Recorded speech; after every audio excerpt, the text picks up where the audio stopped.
Hello crackers, good morning. हमने जो है ह्यूमन एक्सक्रीटरी सिस्टम स्टार्ट कर रखा था। ठीक है, 2 लेक्चर पहले हम ले चुके हैं। अब जो हमारा थर्ड लेक्चर है वो किडनी के ऊपर होगा, मतलब हम किडनी को देखेंगे। इसके 2 पार्ट बनेंगे क्योंकि किडनी थोड़ा बड़ा टॉपिक है और इम्पोर्टेंट टॉपिक है, इसलिए हम इसको एक लेक्चर में कवर नहीं करेंगे। इसको 2 पार्ट में कवर करेंगे। पहले हम थोड़ा बेसिक पढ़ेंगे, फिर इसको थोड़ा डीपली पढ़ेंगे। ठीक है, ये एग्ज़ाम के लिए इम्पोर्टेंट है, इसलिए हम इसके ऊपर 2 पार्ट पार्ट में वीडियो बनाएंगे। वीडियोस को कवर करेंगे, सिलेबस को 2 पार्ट में कवर करेंगे। ठीक है, तो अब तक हम थोड़ा रिकैप करते हैं कि अब तक हमने किया क्या है। अब तक हमने देखा है कि जो एक्सक्रीटरी सिस्टम है ना, हमारा एक्सक्रीटरी सिस्टम, उसके बारे में हमने थोड़ा थोड़ा पढ़ा हुआ है। ठीक है, क्या क्या पढ़ा हुआ है। एक तो हमने देखा था कि मेटाबॉलिज्म कितने टाइप का होता है, मेटाबॉलिक रिएक्शंस कितने टाइप की होती हैं। तो बेसिकली मेटाबॉलिक रिएक्शन जो है ना वो 2 टाइप की होती है। कौन सी? एक तो एनाबॉलिक और एक कैटाबॉलिक। ठीक है, ये हमने डिटेल में करा है, दोनों दिन इनको रिपीट भी करा है। ठीक है, तो ये दोनों याद रखना। फिर हमने देखा कि जो हमारा एक्सक्रीटरी सब्सटेंस है, एक्सक्रीटरी सब्सटेंस किसी भी लिविंग ऑर्गेनिज्म है, कोई भी एक्सक्रीट कर रहा है किसी भी सब्सटेंस को, तो वो 2 सब्सटेंसेस को एक्सक्रीट करने में कैपेबल है। कौन कौन से वेस्ट प्रोडक्ट होते हैं हमारे? एक तो होता है इनऑर्गेनिक और एक वेस्ट को बोलते हैं इनऑर्गेनिक। ठीक है, ऑर्गेनिक का दूसरा नाम हम बोल सकते हैं कार्बनिक, और दूसरे हो गया नॉन कार्बोनिक। Non carbonic. ठीक है, ये दोनों वेस्ट हैं। एक तो हो गया ऑर्गेनिक वेस्ट, एक हो गया इनऑर्गेनिक वेस्ट। ऑर्गेनिक वेस्ट के अंदर हमने देखा था, एक तो हो गया हमारा कार्बन डाइऑक्साइड, ठीक है, CO2। एक हो गया हमारा सॉलिड वेस्ट। ठीक है, फिर होता है हमारा स्वेट, स्वेट्स, ये भी तो वेस्ट ही है। फिर होता है हमारा सीबम, सीबम ग्लैंड से जो मिलता है ना, क्या ऑयल या फिर वैक्स। ये सारे हमारे किसके अंदर काउंट होते हैं? और ऑर्गेनिक वेस्ट के अंदर काउंट होते हैं। जैसे कार्बन डाइऑक्साइड, इसको रिलीज कौन करता है? हमारा लंग्स। कौन करता है? लंग्स। सॉलिड वेस्ट जिसको बोलते हैं स्टूल या फिर फीसेस। ठीक है, सॉलिड वेस्ट हो गया हमारा। फिर स्वेट, स्वेट कहाँ से मिलता है? हमारे स्वेट ग्लैंड से। स्वेट ग्लैंड होता क्या है स्वेट के अंदर? एक तो excess water, excess water plus में साल्ट जो एक्सेस है, प्लस में कुछ एक्सेस मिनरल्स, ये सब होते हैं हमारे ऑर्गेनिक के अंदर, स्वेट के अंदर। फिर होता है हमारा सीबम ग्लैंड के थ्रू मिलने वाला वेस्ट, कौन सा? ऑयल या फिर वैक्स। ये भी तो वेस्ट ही है, हमारी नीड नहीं है, हमने सिक्रेट कर दिए। कहाँ मिलते हैं? नोज के आसपास वाले एरिया में। ये कहाँ होता है? हमारे फेस में। ठीक है, तो ये कुछ 4-5 क्वेश्चन बन चुके हैं इसके अंदर। जैसे सीबम ग्लैंड कहाँ मिलता है? नोज वाले एरिया के आसपास, या हमारे फोरहेड के आसपास मिलता है। ठीक है, कहाँ मिलता है? फेस में मिलता है। फिर ये करता क्या है? ये ऑयल या फिर वैक्स को सिक्रीट करता है, यानी कि वैक्स को रिलीज करता है, फेंकता है बॉडी से बाहर। फिर स्वेट, स्वेट कहाँ से आते हैं? स्वेट ग्लैंड से आते हैं। कौन से एरिया में स्वेट ग्लैंड नहीं मिलते? तो कौन सा हो गया? हमारा पाम, हमारी हथेली और हमारा लोअर लेग। लोअर लेग, इनके अंदर स्वेट ग्लैंड नहीं मिलते। ठीक है, स्वेट ग्लैंड बिल्कुल भी प्रेजेंट नहीं होते। तो ये क्वेश्चन आने वाले हैं। फिर आने वाले क्वेश्चन ये हैं। फिर जो कार्बन डाइऑक्साइड है वो कौन सिक्रिएट करता है? लंग्स। फिर लंग्स क्या काम करता है? एक तो कार्बन डाइऑक्साइड को रिलीज करता है, प्लस में कुछ वाटर वेपर्स को भी रिलीज करता है ना। ये दोनों चीज हमारे लिए वेस्ट ही है। वाटर वेपर मतलब जो एक्सेस वाटर जो लंग्स के अंदर आ जाता है, उसको बाहर फेंकने का काम किसका है? लंग्स का ही काम है। तो ये सब जो थे ना, ये चारों, ये थे हमारे ऑर्गेनिक वेस्ट। फिर था हमारा इनऑर्गेनिक वेस्ट। इनऑर्गेनिक वेस्ट को हम बोल सकते हैं नाइट्रोजीनियस वेस्ट। नाइट्रोजीनियस वेस्ट बोल सकते हैं। ठीक है, अब ये वेस्ट काफ़ी ज़्यादा डेंजरस है। अब ये बनता कैसे है? अब देखो, हमारी बॉडी को प्रोटीन की नीड है, प्रोटीन की काफ़ी ज़्यादा नीड है। तो प्रोटीन की नीड है, उसको पूरा करने के लिए एंजाइम्स प्रोटीन को ब्रेक डाउन करेंगे एमिनो एसिड में। ठीक है, अब वो एमिनो एसिड यूज़ होगा, कहाँ यूज़ होगा? हमारी बॉडी में यूज़ होगा। कैसे यूज़ होगा? वो प्रोटीन की पूर्ति के लिए यूज़ होगा। यानी कि हमने प्रोटीन खाया, प्रोटीन डायरेक्ट यूज़ तो होता नहीं है, वो एमिनो एसिड की फॉर्म में यूज़ होता है। अब एमिनो एसिड जब हमारी सेल्स यूज़ करेंगी ना, तो यूज़ करने के बाद वो एक वेस्ट रिलीज करेंगे जो नाइट्रोजीनियस वेस्ट ही कहलाया जाता है। ठीक है, तो ये काइंड ऑफ 3 टाइप के वेस्ट होते हैं, एक तो अमोनिया, एक यूरिया और एक यूरिक एसिड। ठीक है, तो वो ऑर्गेनिज्म जो अमोनिया को डायरेक्ट एक्सक्रीट करने में कैपेबल हैं उनको बोलते हैं हम एमोनोटेलिक। एमेनोटेलिक। ठीक है, अब ये है एग्जाम में आने वाले क्वेश्चंस कि एमेनोटेलिक ऑर्गेनिजम्स कौन से होते हैं। फिर यूरिया को डायरेक्ट एक्सक्रीट करने वाले ऑर्गेनिजम्स को बोलते हैं यूरियोटेलिक। और फिर यूरिक एसिड को एक्सक्रीट करने वाले यूरिकोटेलिक। ठीक है, तो ये कुछ क्वेश्चंस है जो आने वाले हैं। फिर इनके एग्जांपल्स मैंने डिटेल में कराए हुए हैं, वो रिकैप कर लेना। ठीक है, फिर जो अमोनिया है, अमोनिया वाटर सोल्यूबल है ही, पर इसको घोलने के लिए काफ़ी लार्ज अमाउंट ऑफ वाटर चाहिए, लार्ज अमाउंट ऑफ वाटर चाहिए। इसलिए अगर ह्यूमंस अमोनिया को एक्सक्रीट करने लग गए ना तो उनको बहुत ज़्यादा अमाउंट ऑफ वाटर लगेगा। इतना अमाउंट ऑफ वाटर हम लोग पीते ही नहीं है, तो क्या होगी, डिहाइड्रेशन हो जाएगी। इसलिए हम अमोनिया को वेस्ट कर फेंकते ही नहीं है एज ए वेस्ट, हम अमोनिया को कन्वर्ट कर लेते हैं यूरिया में। कौन कन्वर्ट करता है, लीवर। ठीक है, ये भी आता है कि अमोनिया को यूरिया में कौन कन्वर्ट करता है, लीवर कन्वर्ट करता है। फिर उस यूरिया को फेंकता है हमारा किडनी, यूरिन बना के बॉडी से बाहर, है ना। यूरिया को यूरिन में कन्वर्ट कर देते हैं और फिर वो यूरिन शरीर से बाहर फेंक दी जाती है। अब यूरिन को इतना ज़्यादा लार्ज अमाउंट ऑफ वाटर नहीं चाहिए है एक्सक्रीट करने के लिए, तो इसलिए हम यूरिया को बाहर फेंक देते हैं। अब एग्जाम्पल के लिए अमोनिया के एग्जाम्पल्स कैसे हो गए, जैसे एक्वाटिक एनिमल्स। अब एक्वाटिक एनिमल पानी में रहते हैं तो पहले ही उनके पास काफ़ी large amount of water available है। अब इतना वाटर अगर उनके पास अवेलेबल है तो वो डायरेक्ट ही अमोनिया को बाहर फेंक देंगे। वो क्यों अपनी एनर्जी वेस्ट करेंगे उसको यूरिया में कन्वर्ट करने के लिए, जब उनके पास already large amount of water present है ना। तो इसीलिए वे क्या हो गए, एक्वाटिक एनिमल एग्जाम्पल हो गया। फिर यूरियोटेलिक, इसके एग्जाम्पल हो गए जैसे ह्यूमंस, मैमल्स। अब ये एग्जाम्पल्स कुछ ऐसे हैं जो यूरिया को डायरेक्ट बाहर फेंकते हैं। इनके अंदर किडनी होती है, किडनी प्रेजेंट होती है इन्हीं एनिमल्स के अंदर, तो ये यूरियोटेलिक एनिमल्स बोल सकते हैं इनको, जो यूरिया को बाहर फेंकते हैं। ये डायरेक्ट अमोनिया को बाहर नहीं फेंक सकते, अमोनिया को वो यूरिया में कन्वर्ट करते हैं, फिर वो यूरिया को बाहर फेंकते हैं। फिर तीसरा आता है यूरिकोटेलिक। अब यूरिकोटेलिक वे ऑर्गेनिजम्स हैं जो ना तो यूरिया को बाहर फेंकते ना अमोनिया को बाहर फेंकते, वो डायरेक्ट यूरिक एसिड को बाहर फेंकते हैं। अब यूरिक एसिड इनसोल्यूबल है वाटर में, इनसोल्यूबल है, कितना ही लार्ज अमाउंट ऑफ वाटर ले लो ये कभी भी घुलेगा ही नहीं। तो ऐसे ऑर्गेनिजम्स को क्या कहेंगे, यूरिकोटेलिक। एग्जाम्पल के लिए बर्ड्स। ठीक है, अब एग्जाम्पल के लिए बर्ड्स हो गए। अब तुमने देखा होगा बर्ड्स ज़्यादा पानी नहीं पीते हैं, कितना ही पानी पी लेंगे वे, चोंच से हल्का हल्का ही तो पानी पीते हैं, दो दो चम्मच, 4 चम्मच, इतना ही तो इनकी कैपेसिटी है। तो फिर भी वे, उनको भी फिर भी मेटाबॉलिज्म के लिए पानी की रिक्वायरमेंट तो होगी। तो वे जो वेस्ट फेंकते हैं ना अपने शरीर से बाहर, वेस्ट एक्सक्रीट करते हैं, वो इनसोल्यूबल है वाटर में, तो वाटर की नीड उनको उतनी नहीं होती वेस्ट को फेंकने में। तो वो कौन से हो गए ऑर्गेनिजम्स, यूरिकोटेलिक। एग्जाम्पल के लिए बर्ड्स हो गया। अब अमोनिया कितनी डेंजरस है उसको इस बात से समझो। किस बात से, अमोनिया कितनी डेंजरस है।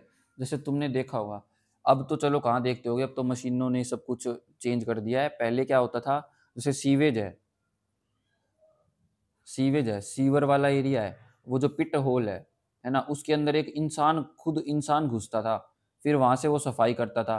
कई बार क्या होती थी, उसके अंदर उसकी डेथ भी हो जाती थी, है ना। तुम्हें याद हो, तुम्हें तो पता नहीं याद होगा या नहीं होगा, तुम अपने पेरेंट्स से पूछना कि पहले मशीनें नहीं होती थी। अब तो क्या है, सीवेज के अंदर पाइप डालते हैं और ड्रेन, वैक्यूम के थ्रू ड्रेन कर लेते हैं टैंकर के अंदर और उसको बाहर फेंकाते हैं जहाँ भी वो फेंक सकते हैं, है ना। तो अब तो ये सिस्टम आ गया, पहले इंसान घुसता था, वो उसकी डेथ भी हो जाती थी उसके अंदर। और वो डेथ क्यों होती थी, क्योंकि सीवेज के अंदर अमोनिया बनता है, अमोनिया गैस बनती है, और इसके अंदर मीथेन गैस भी बनती है, CH4, मीथेन भी बनती है। ये दोनों जो है ना पॉइजनस गैस हैं, पॉइजनस गैस है ये दोनों। और ये कहाँ बनती है, सीवेज में बनती है। और इसका सीवेज से क्या मतलब है, जो भी हमारा सब्सटेंस एक्सक्रीट किया हुआ है ना, जो भी हमने वेस्ट प्रोडक्ट ह्यूमन बॉडी से रिलीज किया है, वो सारा सीवेज के अंदर ही तो कलेक्ट होता है, सीवरेज के अंदर ही तो कलेक्ट होता है। तो वो जो सीवरेज है ना, सीवर है, उसके अंदर ही अमोनिया और उसके अंदर ही मीथेन गैस बनती है। अब ये दोनों है पॉइजनस गैस। इसीलिए कई बार है ना, जो पिट होल के अंदर गया हुआ इंसान जो सफाई करता है ना, वो सफोकेट हो जाता है, प्रॉपर ऑक्सीजन पहुंचती नहीं है, और हीमोग्लोबिन ये अमोनिया और ये मीथेन गैस को ब्लड के अंदर ट्रांसपोर्ट कर देता है ऑक्सीजन की प्लेस पे। तो ऐसे में ब्लड के अंदर उनके ये चीजें मिक्स होने की वजह से वो उनकी डेथ हो जाती है। तो देख लो कितनी ज्यादा ही डेंजरस है अमोनिया, है ना। फिर एक क्वेश्चन पेपर में, मतलब क्वेश्चन पेपर में आने योग्य है हार्बर प्रोसेस या फिर हार्बर पोस्ट प्रोसेस।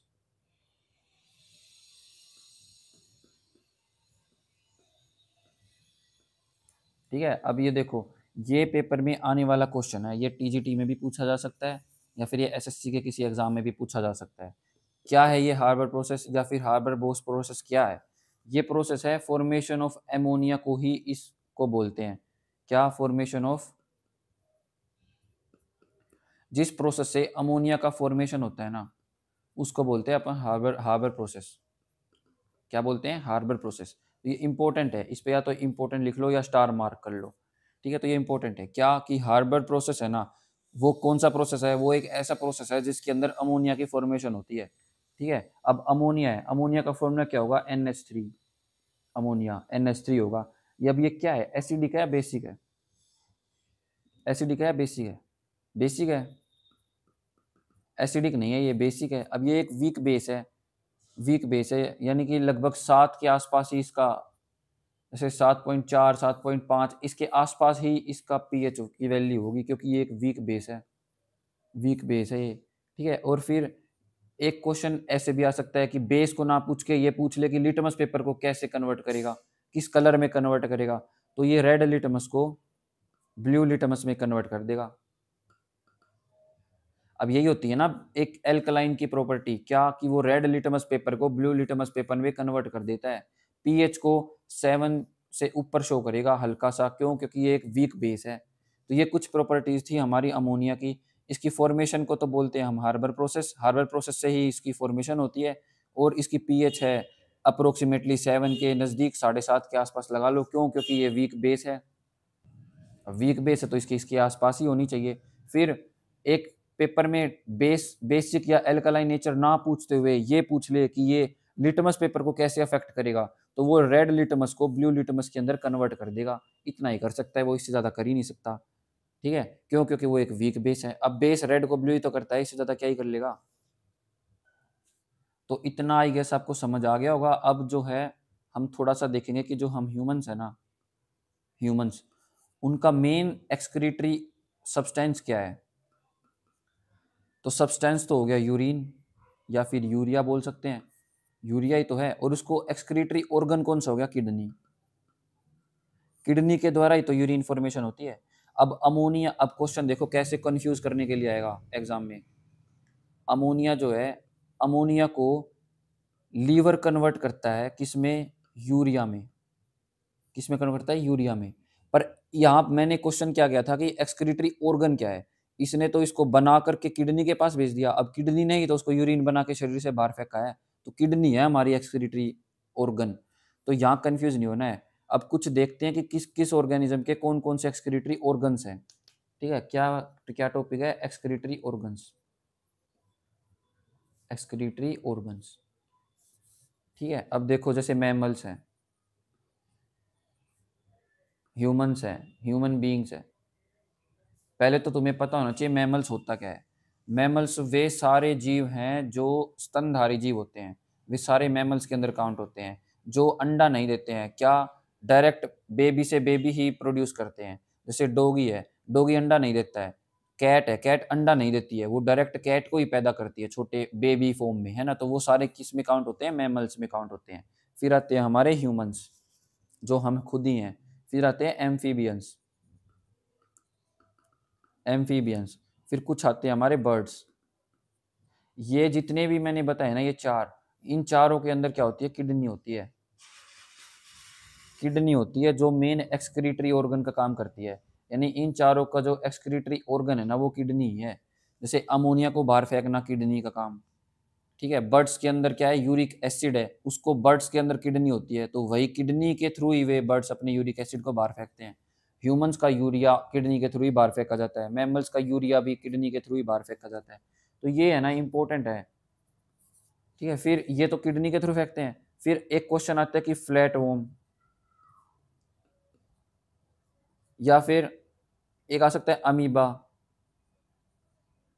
या पैरामीशियम, या फिर बोल सकते हैं कोई भी यूनिसेलुलर ऑर्गेनिज्म। ठीक है, यूनिसेलुलर ऑर्गेनिज्म हो गए यानी सिंगल सेल वाले, जैसे पैरामीशियम, अमीबा, उनका एक्सक्रीटरी ऑर्गन कौन सा है। फ्लैट वॉर्म्स है, उनका एक्सक्रीटरी ऑर्गन ऑर्गन कौन सा है। फिर कुछ इंसेक्ट्स होते हैं, उनका एक्सक्रीटरी ऑर्गन। फिर जैसे अर्थवॉर्म या एनिलिडा, एनालिडा, इनका एक्सक्रीटरी ऑर्गन्स कौन सा है ना। तो इनके एक्सक्रीटरी ऑर्गन्स हैं कौन से।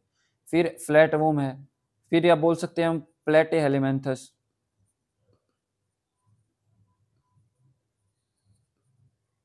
है ना। अब ये जो है ना, ये जो शीट है तुम्हारी, ये जो स्लाइड है तुम्हारी, ये काफी इंपॉर्टेंट है। मैमल्स, ह्यूमंस, एम्फीबियंस और बर्ड्स, इनका तो मेन एक्सक्रीटरी ऑर्गन हो गया किडनी, इसमें तो कोई डाउट नहीं होगी, होनी भी नहीं चाहिए। फिर हमारा फ्लैट वॉर्म या फिर प्लेटे हेलिमेंथस, इनका जो है ना फ्लेम सेल होता है, फ्लेम सेल, ये है इनका मेन एक्सक्रीटरी ऑर्गन। इसके थ्रू ये अपना वेस्ट प्रोडक्ट बाहर फेंकते हैं। क्या है, फ्लेम सेल। ठीक है, तो ये थोड़ा अलग है, तो इसको हाईलाइट कर लो। ठीक है, फिर जैसे अमीबा है, पैरामीशियम है, जितने भी यूनिसेलुलर ऑर्गेनिजम्स है ना, वे सारे के सारे अपने बॉडी सरफेस से ही बाहर फेंक देते हैं। यानी कि उनका एक्सक्रीटरी ऑर्गन कौन सा है, बॉडी सरफेस ही हो गया। जैसे ये अमीबा हो गया, इसके ऊपर एक ये है न्यूक्लियस, मान लो इसका ये वेस्ट है, तो ये अपने वेस्ट को धीरे धीरे सरफेस की तरफ ले जाएगा। कैसे ले जाएगा, यहाँ तक आ गया, अब यहाँ से वो उसको अपने इसको ही ऐसे कर लेगा, मतलब अपनी बॉडी को ही अंदर की साइड ले लेगा और ये बाहर चला जाएगा। तो ऐसे अपने बॉडी सरफेस का यूज करके अपना सारा एक्सक्रीट कर देता है ये सिस्टम। कौन करता है, यूनिसेलुलर, किसके हेल्प से, बॉडी सरफेस की हेल्प से। फिर आते हैं हमारे कुछ इंसेक्ट्स। इंसेक्ट्स जो है ना, उनके अंदर एक ट्यूब होती है, मेलपीजियन ट्यूब, है ना। ये इस ट्यूब की हेल्प से इंसेक्ट्स जो है अपने एक्सक्रीटरी सब्सटेंस को बाहर फेंकते हैं। फिर है हमारा अर्थवॉर्म या फिर एनिलिडा, ये दोनों है ना, ये नेफ्रीडिया से बाहर फेंकते हैं। किससे बाहर फेंकते हैं, नेफ्रीडिया। इंसेक्ट किससे करते हैं, मेलपीजियन ट्यूब। ये चारों किससे करते हैं, किडनी से। फ्लैट वॉर्म या platyhelminthes, flame cell. Unicellular organisms for example paramecium और एमोइबा, ये करते हैं बॉडी सरफेस से। तो एक्सक्रीटरी ऑर्गन्स किस किस के काम आए, जैसे kidney, flame cell, body surface, nephridia या फिर मेलपीजियन ट्यूब। अब क्वेश्चन कैसे बन सकते हैं वो देखो। जैसे मान लो क्वेश्चन आ जाए कि भाई किडनी है, वो किस ऑर्गेनिज्म का एक्सक्रीटरी ऑर्गन है। ऑप्शन में दे देगा मैमल्स, फ्लैटवॉर्म, इंसेक्ट या फिर एनिलिडिया, है ना। तो उसके अंदर किसका हो गया, हमारा मैमल्स का हो गया। अगर क्वेश्चन आ जाए कि फ्लेम सेल किस ऑर्गेनिज्म के एक्सक्रीटरी ऑर्गन्स की तरह काम कर सकता है, तो उसका आंसर क्या आएगा, फ्लैटवॉर्म या फिर प्लेटेहेलिमेंथिस, इन दोनों का ही तो आता है ना। फिर क्वेश्चन आ जाए कि जैसे एनिलिडा है, एनिलिडा का एक्सक्रीटरी ऑर्गन बताओ, कैसे वो अपने बॉडी से बाहर फेंकता है, किसके थ्रू फेंकता है, तो वो फेंकता है नेफ्रीडिया के थ्रू, नेफ्रीडिया के थ्रू, है ना। इंसेक्ट फेंकता है मेलेपियन ट्यूब के थ्रू। फिर अमीबा, यूनिसेलुलर ऑर्गेनिज्म अपनी बॉडी सरफेस का यूज करके एक्सक्रीट कर देते हैं। तो इसमें कोई डाउट है तो बताओ, वरना हम अब चलते हैं हमारे मेन टॉपिक किडनी पे। तो आज जो है किडनी की बेसिक इंफॉर्मेशन लेंगे और इसके पार्ट 2 के अंदर इसको डिटेल में देखेंगे कि कैसे वो एब्जॉर्ब करती है, कैसे वो एक्सक्रीट करती है ना। इसके अंदर एक हार्मोन भी मिलता है, वो भी देखेंगे कौन सा मिलता है, वो हमारे यूरिन को कंट्रोल करता है, कैसे करता है वो भी देखेंगे। ठीक है, तो अभी ये जो शीट है ना, ये काफी इंपॉर्टेंट पेज खुला हुआ आपकी स्क्रीन पे, या तो वीडियो पॉज करके इसकी स्क्रीनशॉट ले लो, या फिर हो सके तो अपने खुद की लैंग्वेज में नोट्स बनाओ, उसका ज्यादा फायदा रहेगा। ठीक है, अब देखते हैं हमारी किडनी, क्या टॉपिक है, किडनी टॉपिक। अब ठीक है, सबसे पहला क्वेश्चन तो दिमाग में यही आना चाहिए कि जो किडनी है उसकी स्टडी को क्या बोलेंगे। तो इसकी जो स्टडी होती है ना, उसको बोलते हैं नेफ्रोलॉजी, नेफ्रोलॉजी। अब नेफ्रोलॉजी क्यों बोलते हैं वो हम आगे आगे चलेंगे ना, तो इजीली याद हो जाएगा कि नेफ्रोलॉजी किसकी स्टडी को बोलते हैं। ठीक है, फिर इसके स्पेशलिस्ट को बोलेंगे नेफ्रोलॉजिस्ट, नेफ्रोलॉजिस्ट। जो किडनी की स्टडी होती है उसको तो बोलते हैं हम नेफ्रोलॉजी, और किडनी की स्पेशलिस्ट को बोलेंगे हम नेफ्रोलॉजिस्ट। ठीक है, अब एक जैसे तुमने देखा है कि सेल है, सेल हमारी बॉडी का किसी भी ऑर्गेनिज्म का स्ट्रक्चरल प्लस फंक्शनल यूनिट होती है। किसकी? और किसी भी ऑर्गेनिज्म की क्या होती है? सेल। जो भी लिविंग बींग है ना, लिविंग ऑर्गेनिज्म है, उसकी स्ट्रक्चरल और फंक्शनल यूनिट होती है सेल। स्ट्रक्चरल और फंक्शनल यूनिट का क्या मतलब है कि जो सेल है ना, सेल एक सेल ऐसे होती है, मान लो ये एक सेल है, ये उसका न्यूक्लियस है, तो ये सिंगल सेल हर एक फंक्शन को परफॉर्म करने में कैपेबल है। ये अपना खाना खा भी सकता है, निकाल भी सकता है, एनर्जी क्रिएट करने में भी एक सिंगल सेल ही काफ़ी है, इनफ है अपने पूरे लाइफ को जीने के लिए, है ना। तो क्या होगी ये? फंक्शनल यूनिट होगी। क्यों? क्योंकि अपने फंक्शन पूरे एक सिंगल सेल ही कर सकती है। फिर कुछ ऑर्गेनिज्म होते हैं जिसके अंदर एक से ज़्यादा सेल होते हैं, वे ऑर्गन्स बनाते हैं, टिश्यूज बनाते हैं, तो मतलब वे एक तरह से एक स्ट्रक्चर बनाते हैं। तो ये हमारी स्ट्रक्चरल यूनिट भी होगी, है ना। फंक्शनल क्यों होगी? क्योंकि ये खुद ही कैपेबल है सारे फंक्शन करने के लिए, लाइफ फंक्शन करने के लिए, रेस्पिरेशन करने के लिए, एक्सक्रीट करने के लिए, ब्लड सर्कुलेट करने के लिए, कुछ भी सिस्टम हो, सारा एक सेल अपने खुद में ही कैपेबल है करने के लिए, इसको किसी और की जरूरत नहीं है। ठीक है, ये होगी फंक्शनल यूनिट। और स्ट्रक्चर यूनिट कैसे होगी? क्योंकि ये हमारे ऑर्गन्स का क्रिएशन करती है, स्ट्रक्चर देती है बॉडी को, और फिर भी वो बॉडी जो है वो भी सारे ऑर्गन कर, मतलब सारे ऑर्गन्स मिलजुल कर पूरी लाइफ लाइफ को, मतलब अपनी लाइफ फंक्शंस को परफॉर्म करती है। तो क्या होगी? हमारी सेल जो है वो किसी भी ऑर्गेनिज्म की स्ट्रक्चरल प्लस फंक्शनल यूनिट होगी। स्ट्रक्चरल प्लस फंक्शनल यूनिट होगी, है ना, होगी। सिमिलरली एल्वियोली, एक होती है सेल, एक होती है एल्वियोली। एल्वियोलाई जो है वो हमारे लंग्स की स्ट्रक्चरल और फंक्शनल यूनिट है। ठीक है, अब एल्वियोली होता क्या है? जैसे देखो, तुमने देखा होगा ये ट्रैकिया है, यहाँ पर ये फर्स्ट लंग और यहाँ पर ये दूसरा लंग, दो लंग्स ही तो हैं। तो जो लंग्स है ना, इसके अंदर एक ऐसे होता है, एक ट्यूब सी, फिर उसके ऊपर बलून। सिमिलरली वो यहाँ होती है, जब भी हम सांस लेते हैं ना, तो ये बलून ऐसे फूल जाता है, यानी कि ये एयर को ट्रैप कर लेता है, और जब हम सांस को छोड़ते हैं ना, रिलीज करते हैं, तो ये फिर से सिकुड़ जाता है और ऐसे एक छोटी सी बॉल टाइप में बन जाता है। तो यही है हमारी एल्वियोली, है ना। तो हमारी जो एल्वियोली है वो लंग्स की स्ट्रक्चरल प्लस फंक्शनल यूनिट है। सेल जो है वो और किसी भी ऑर्गेनिज्म का, किसी भी लिविंग ऑर्गेनिज्म का फंक्शनल और स्ट्रक्चरल यूनिट है। फिर आता है न्यूरॉन। अब तुम समझ ही गए होगे ये किसका स्ट्रक्चरल और फंक्शनल यूनिट है, ये है ब्रेन का। ठीक है, अब जो है किडनी का जो फंक्शनल और स्ट्रक्चरल यूनिट है ना, कौन उसको फंक्शन को करती है और कौन किडनी को स्ट्रक्चर देती है, वो है नेफ्रॉन। तो क्या है नेफ्रॉन? इसकी स्ट्रक्चरल प्लस फंक्शनल यूनिट, किसकी? किडनी की। अब देखो नेफ्रॉन है ना इसकी स्ट्रक्चरल यूनिट, तो इसी को नाम लेते हुए इसको नेफ्रोलॉजी बोला है, इसी को नाम लेते हुए इसको नेफ्रोलॉजिस्ट बोला है ना, इजी टू लर्न। तो ऐसे कनेक्ट करके याद करोगे तो जल्दी जल्दी याद रहेगा। तो ये चार जो है ना, ये एग्जाम में आने वाले क्वेश्चन है। जैसे ब्रेन है, ब्रेन का फंक्शनल यूनिट कौन सा है? न्यूरोन। किडनी का फंक्शनल यूनिट कौन सा है? नेफ्रॉन। किसी भी लिविंग ऑर्गेनिज्म का फंक्शनल यूनिट कौन सा है? सेल। किसी भी लंग्स का, किसी भी ऑर्गेनिज्म के लंग्स का जो फंक्शनल यूनिट है कौन है? एल्वियोली।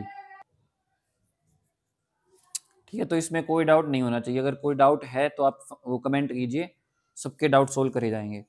क्यों? क्योंकि डाउट सोल्व होना बहुत ही इंपॉर्टेंट है। अगर डाउट मन में रह जाए ना, तो उसको मन में नहीं रखना चाहिए, उसको सोल्व करने की ट्राई करनी चाहिए। अगर तुम बुक्स वगैरह पढ़ते हो, वैसे तो मैं सारे करवा ही रहा हूँ, है ना, फिर भी मान लो कोई बुक्स पढ़ रहा है, तो बुक्स के थ्रू अपने डाउट क्लियर करो। अब तो गूगल की सुविधा है, गूगल गूगल करो, अब तो एआई भी है, मतलब किसी से भी पूछो। पर मिस इन्फॉर्मेशन कभी भी मत लेना, क्योंकि जो गलत इन्फॉर्मेशन होती है वो जल्दी याद रहती है हमें और जल्दी फैलती भी है। तो इन्फॉर्मेशन सही लो, कहीं से भी लो, वो तुम्हारी मर्जी है। मुझसे लेना चाहो मुझसे लो, किसी और टीचर से लेना चाहो किसी और टीचर से लो, बुक्स से खुद से सेल्फ स्टडी से लेना हो तो उससे कर लो, पर सही इन्फॉर्मेशन लो। इन्फॉर्मेशन सही होनी चाहिए, गलत इन्फॉर्मेशन हमेशा हमारे लिए हानिकारक रहती है ना। थोड़ा सीखो पर बढ़िया सीखो और अच्छा सीखो और सच्चा सीखो, गलत मत सीखो। ठीक है, तो हमने क्या देखा है? स्ट्रक्चरल प्लस फंक्शनल यूनिट देखी है, किसकी? सेल्स किसकी है? एल्वियोली किसकी है? न्यूरॉन किसकी है? और नेफ्रॉन किसकी है?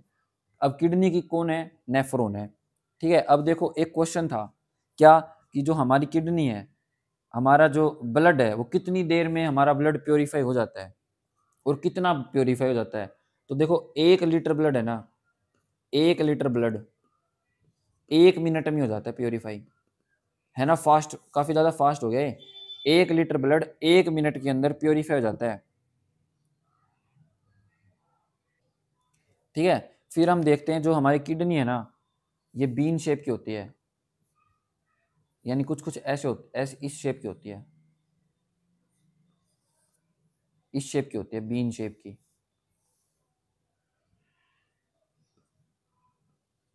ये होगी हमारी किडनी। क्या होगी? किडनी। अब जो किडनी है ना वो बीन शेप की होगी, बीन शेप होगी उसकी।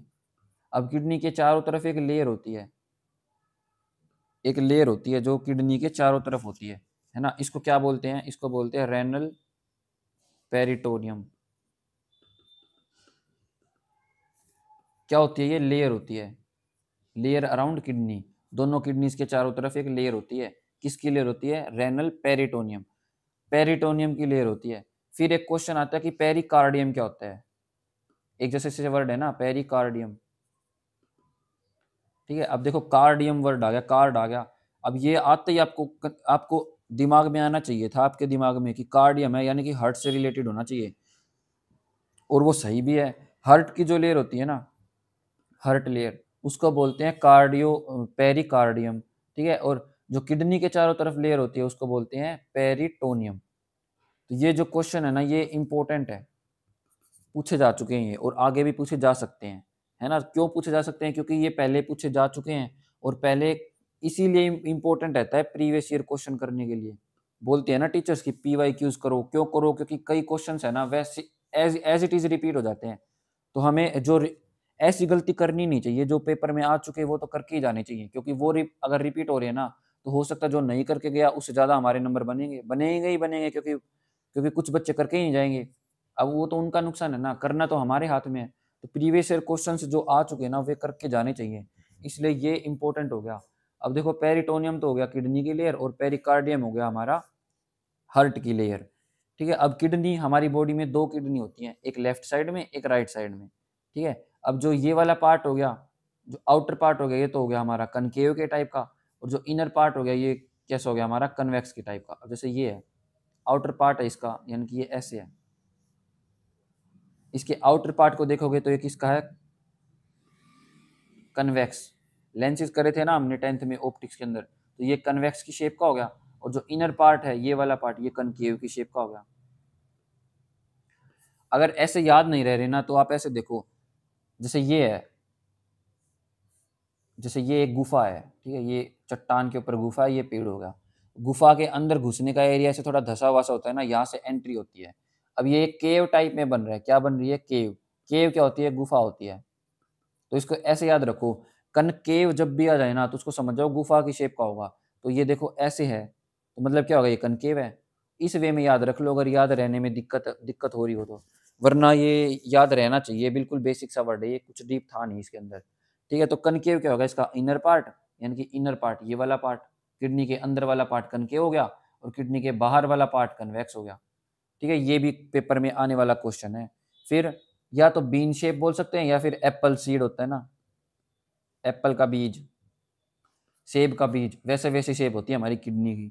फिर अब मान लो तुमने कभी सोचा ध्यान से, कभी ध्यान दिया है कि हमारे ह्यूमन बॉडी के अंदर कितनी सारी चीजें हैं? कहीं पर लीवर है, कहीं पर पैनक्रियाज है, कहीं पर लंग्स हैं, कहीं पर हार्ट है कहीं, है ना, कहीं पर किडनी है। अब ये इतनी सारी चीजें फिट कैसे आ रही हैं हमारी बॉडी में? तो किसी का साइज छोटा होगा, किसी का साइज बड़ा होगा, है ना। तो इसी को देखते हुए ना एग्जाम के अंदर क्वेश्चन आता है कि किडनी का साइज क्या है, उसकी लेंथ क्या है, उसकी ब्रेथ क्या है ना, उसकी थिकनेस क्या है, उसका वेट क्या है। ये सारे कुछ बेसिक क्वेश्चंस हैं जो पता होने चाहिए किडनी के बारे में।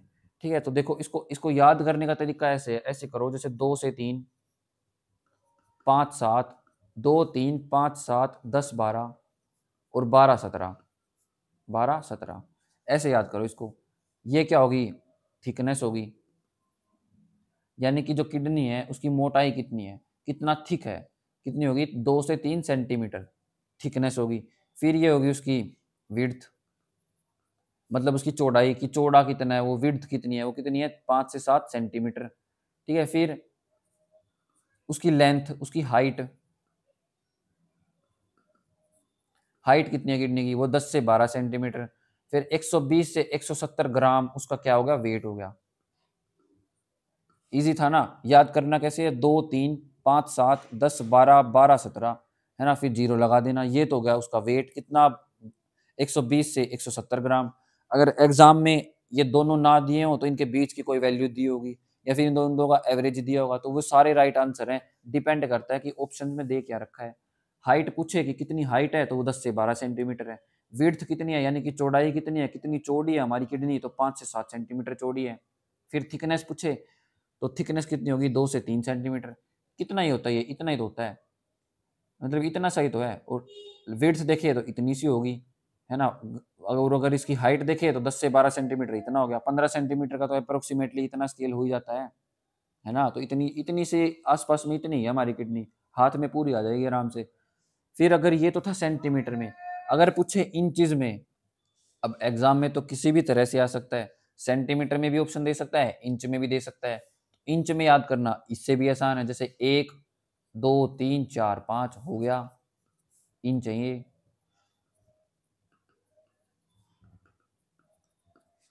थिकनेस कितनी होगी, 1 इंच। विड्थ कितनी होगी, 2 से 3 इंच। हाइट कितनी होगी, 4 से 5 इंच, है ना, बिल्कुल ईजी। इंच में भी ईजी है और सेंटीमीटर वगैरह में भी ईजी है। और मास, इसका वेट तो सेम ही रहेगा, 120 से 170 ग्राम के आसपास। तो ये सब जो था, ये था बेसिक हमारा किडनी का इंफॉर्मेशन, बिल्कुल बेसिक बेसिक, जो एग्जाम में आज आने के बहुत ही ज़्यादा चांसेस रहते हैं। ठीक है, फिर किडनी हमारी इस शेप की होती है, बीन शेप की, या फिर हम बोल सकते हैं एप्पल सीड की शेप की। ठीक है, तो ये डायग्राम है।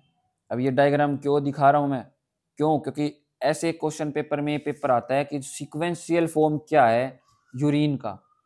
ठीक है, तो ये तो हो गई हमारी किडनी, ये इसको बोलते हैं हम यूरेटर। ये क्या है हमारा, यूरिन ब्लैडर, यूरिन ब्लैडर। ठीक है, ये यूरिन ब्लैडर क्या काम करता है, ये यूरिन को स्टोर करता है। ये अप्रोक्सीमेटली आधा लीटर यूरिन स्टोर कर सकता है, यानी कि 500 मिलीलीटर, 500 ml यूरिन जो है हमारा यूरिनरी ब्लैडर आराम से इजीली स्टोर कर सकता है। इससे ज़्यादा स्टोरेज नहीं हो पाएगी, प्रेशर फील होने लग जाएगा। ठीक है, फिर ये क्या है, ये हमारी होगी यूरीथ्रा, ये अंदर वाला ये हो गया यूरीथ्रा। ये क्या काम करता है, ये यूरिन को बाहर शरीर से एक्सक्रीट करने का काम करता है। फिर इसके चारों तरफ एक लेयर होती है, यूरीथ्रा के चारों तरफ एक लेयर होती है, उसको बोलते हैं sphincter ring, sphincter ring, sphincter ring. ठीक है, क्या देखा हमने, देखा ये तो होगी किडनी। ठीक है, किडनी के जो ये वाला एरिया होता है ना, अंदर की साइड ये वाला एरिया, इसको बोलते हैं पेल्विस।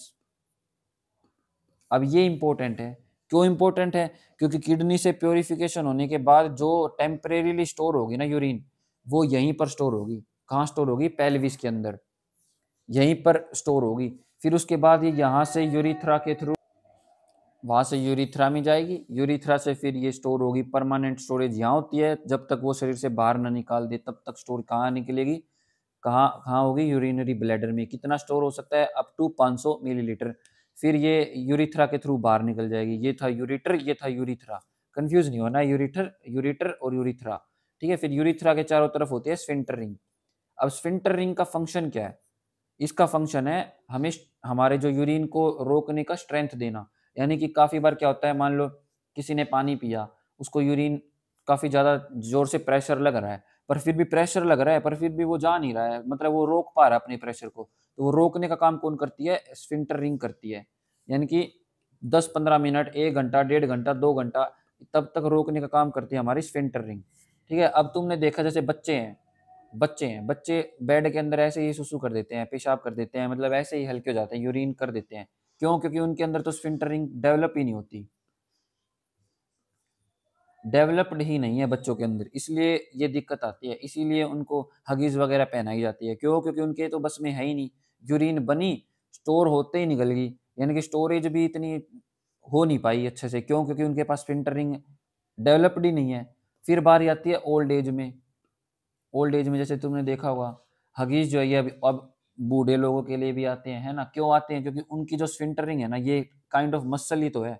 अब ये वीक हो जाती है, अब ये वीक हो जाएगी तो वो स्टोर नहीं कर पाएगी, स्टोर नहीं कर पाएगी, होल्ड नहीं कर पाएंगे, होल्ड नहीं कर पाएंगे तो डायरेक्ट रिलीज हो जाएगी। तो इसी वजह से यही उनकी कभी भी ना बेइज्जती नहीं करनी चाहिए कि इन्होंने कर दिया, ये कर दिया, वो कर दिया ना। ओल्ड एज के अंदर स्फिंक्टर रिंग काम करना बंद कर देती है, ये वीक हो जाती है, मसल ही तो है ये। अब ये अपना काम नहीं करेगी तो हम यूरिन को होल्ड नहीं कर पाएंगे। अब ये ऐसा नहीं है कि एक दो के साथ ही होता है, अप्रोक्सीमेटली हर एक ओल्ड एज में जाने के बाद हर बंदे के साथ ये दिक्कत हो सकती है। ठीक है, तो हमें किसी भी बुजुर्ग का मजाक नहीं उड़ाना चाहिए इस चीज़ को लेकर के। ठीक है, और बच्चों का भी नहीं उड़ाना चाहिए, वो तो ऐसे ही बोल देते हैं तू ऐसे कर दिया तूने, पेंट में कर दी, ये कर दी, वो कर दी, है ना। करना नहीं चाहिए क्योंकि बच्चों के अंदर तो ये डेवलप्ड ही नहीं होती। अब कोई चीज़ डेवलप्ड ही नहीं है तो इसमें उनका क्या गलती है, कोई गलती नहीं है। अब किसी के अंदर वो वीक हो गई है, एज के कारण वीक हो गई है, तो इसमें भी उनकी क्या फॉल्ट है, कोई फॉल्ट नहीं है ना। तो इसलिए कौन रिस्पॉन्सिबल है, स्फिंक्टर रिंग रिस्पॉन्सिबल है होल्ड करने के लिए। अब ये देखो काफी सारे क्वेश्चंस हो चुके हैं हमारे यहाँ पे, ये सारे क्वेश्चंस जैसे कि में सबसे भयंकर क्वेश्चन तो है ना सीक्वेंस का है, यानी कि सीक्वेंस डायरेक्ट पूछ लेते हैं कि हमारा यूरिनरी ट्रैक है उसका सीक्वेंस क्या है।